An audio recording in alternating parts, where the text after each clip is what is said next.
Prior to the disappearance of God and the closure of heaven's gates, the Indulgence terrace was fairly peaceful in contrast to its current state, a quiet marshland lit by the dim glow of the sun. Once the gates of heaven were closed, a man rose to self-elected leadership, Tantalus, one of the sons of the beloved King Zeus, sentenced to Purgatorio to rehabilitate his mindless addiction to drugs and alcohol in his lifetime.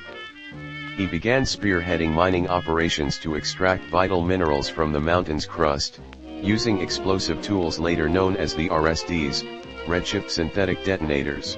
Once construction of the Zeus superstructure was completed, RSDs were left purposeless and were phased out of production.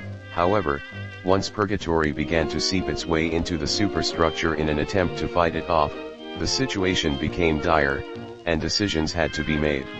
Volunteer positions were open to protect the structure, and many applied, unknowing to the terrible fate that would await them on the other side of that pen and paper.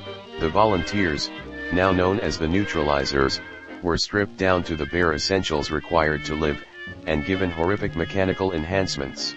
Neutralizers were equipped with improved RSD bombs utilizing the unstable energy siphoned from the black hole, 2 shock-absorbent prosthetic legs, and a mechanical head containing their brain, limiting the organic material that will inevitably be destroyed and wasted.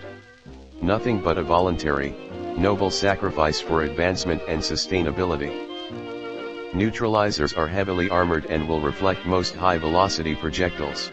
The only remaining organic tissue is their chests, which makes attempting to whittle one down with damage a much more precarious task. Neutralizers take several seconds to arm their bombs, making for good opportunity to gather up crowds of strong enemies before getting close enough for them to detonate. Neutralizers cannot move while charging up an explosion, which makes a good time to create distance. Although most entities cannot survive the black hole's implosion, there exists a rare subset of machines possessing armor plating capable of resisting the blast, albeit sustaining heavy damage.